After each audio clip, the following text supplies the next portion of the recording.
शर्मा जी पिछले 5 सालों से अपने बड़े से मकान में अपनी बेटी के साथ हंसी खुशी रह रहे थे। उनकी उम्र अब 60 के पार हो चुकी थी और बेटी रिया अब 28 की होने की थी। उम्र के ध्यान में रखते हुए बेटी ने उनका सारा काम काज अपने कंधों पर ले लिया था। रिया अपने हर काम को बहुत अच्छी थी, जितने अच्छे से वे अपने पापा, घर, उनके कारोबार का ध्यान रखती थी। कोई और ही शायद रख पाता। अगर शर्मा जी को कोई बेटा होता तो वह भी नहीं।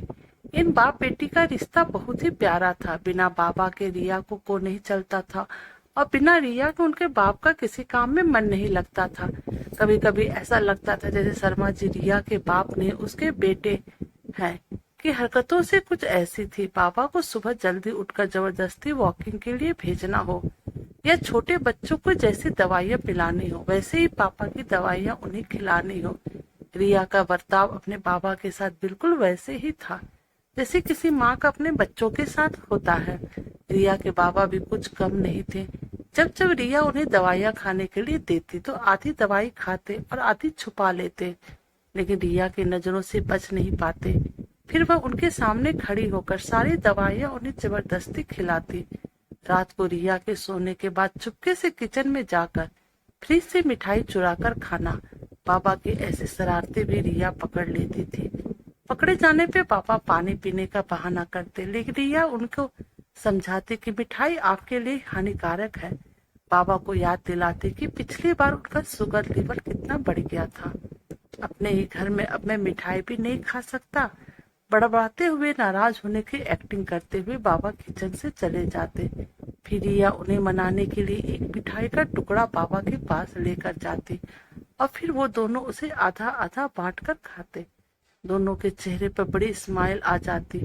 बस ऐसे ही दोनों की जिंदगी हंसी खुशी कट रही थी। उनका घर बहुत बड़ा था, उसमें कई कमरे थे, इसलिए उन्होंने सोचा कि एक किराएदार रख लिया जाए।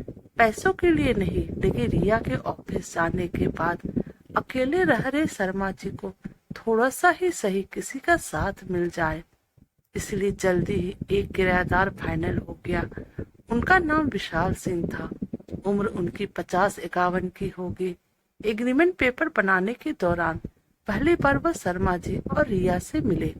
उन्हें दोनों से मिलकर काफी अच्छा लगा और अब विशाल सिंह अपनी बीबी के साथ शर्मा जी के घर पर किराएदार के तौर पर रहने लगे। थोड़े ही दिन बीते थे, लेकिन विशाल सिंह शर्मा जी से अच्छी तरह घुल मिल गए थे। वह दोनों सुबह सुबह अब साथ में ही वॉकिंग के लिए जाया करते थे। कभी वह विशाल सिंह के साथ तो कभी विशाल सिंह उसकी बीबी रिया और शर्मा जी के साथ डिनर किया करते। एक सुबह जॉगिंग के दौरान विशाल सिंह ने कहा कि आप और रिया अकेले ही रहते हैं, आपको तो काफी कुछ मैनेज करना पड़ता होगा। आप कैसे सब इतने अच्छे से संभाल लेते हैं? अजय मैनेज क्या करना, मेरी होशियार बेटी के लिए कुछ भी नहीं है। रिया सब इतने अच्छे से संभाल लेती है कि मुझे किसी बात की कोई चिंता ही नहीं है। शर्मा जी ने मुस्कुराते हुए कहा, हाँ वह तो ठीक है, लेकिन जब रिया ससुराल चली जाएगी तब आपके लिए यह सब मैनेज करना मुश्किल हो जाएगा। आपका कोई बेटा भी तो नहीं है और आप अकेले ही इतने बड़े घर में रहते हैं। विशाल सिंह ने अपना विचार बताते हुए कहा। शर्मा जी के चेहरे के हाव भाव बदल गए। वह विशाल सिंह से कुछ कहना चाहते थे लेकिन नहीं कहा और बात बदलने के लिए उनसे पूछा, खैर वो सब जाने दीजिए, आपके कितने बच्चे हैं? विशाल सिंह ने छाती चौड़ी करते हुए कहा, मेरे 2 बच्चे हैं, दोनों ही लड़के हैं और दोनों ही अमेरिका रहते हैं। शर्मा जी को लगा जैसे विशाल सिंह उन्हें ताना मार रहे हो, लेकिन फिर भी उन्होंने कुछ नहीं कहा और वो जॉगिंग करके अपने घर लौट आए। कुछ दिन बीते। शर्मा जी ने विशाल सिंह को अपने साथ खाने के लिए बुलाया, क्योंकि विशाल सिंह की पत्नी किसी काम से बाहर गई थी और वे अकेले थे। विशाल सिंह, शर्मा जी और रिया डाइनिंग टेबल पर बैठकर खाना खा रहे थे। पहला निवाला खाते ही विशाल सिंह ने खाने की तारीफ करते हुए कहा, रिया बेटा, तुमने खाना आज बहुत अच्छा बनाया है। शर्मा जी ने गर्व महसूस करते हुए कहा, हाँ मेरी बेटी बहुत अच्छा खाना बनाती है। विशाल सिंह जी बोल पड़े, यह तो बड़ी अच्छी बात है, उसके ससुराल वाले बड़े खुश रहेंगे। रिया उनसे कुछ कहना चाहती थी, लेकिन शर्मा जी ने उसे रोक दिया और बात बदलने के लिए रिया से पूछा, कारोबार कैसा चल रहा है? कोई दिक्कत तो नहीं हो रही?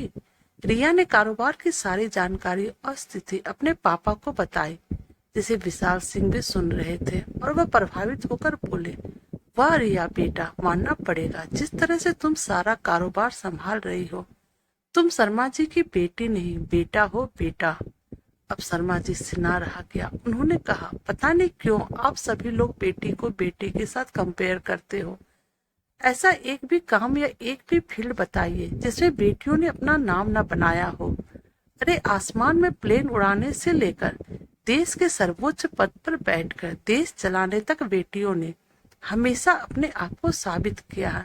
लेकिन आप जैसे लोग अभी भी उनकी तुलना बेटों से ही करते रहेंगे। होते होंगे बेटे सबके लिए ज्यादा इम्पोर्टेंट। मेरे लिए तो मेरी बेटी ही सबसे बढ़कर है, और मैं यह फख्र से कह सकता हूँ जो मेरी बेटी इस किया है। जितना प्यार मुझे दिया है उतना दुनिया का कोई भी बेटा नहीं दे सकता। चलिए मैं आपसे ही पूछता हूँ, आपके 2 बेटे हैं ना, बताइए वो साल में आपसे कितनी बार मिलने आते हैं? विशाल सिंह जी, दुनिया बदल चुकी है, अब आप भी बदल जाइए। बेटी को बेटी ही रहने दीजिए, उसे बेटा बनाने की कोशिश मत कीजिए। आप जब भी किसी बेटी का सम्मान करेंगे तो एक बेटी की तरह ही करना। ऐसा कभी मत कहना कि तुम बेटी नहीं बेटा हो। तो दोस्तों, आपको हमारी कहानी कैसी लगी प्लीज कमेंट कीजिए।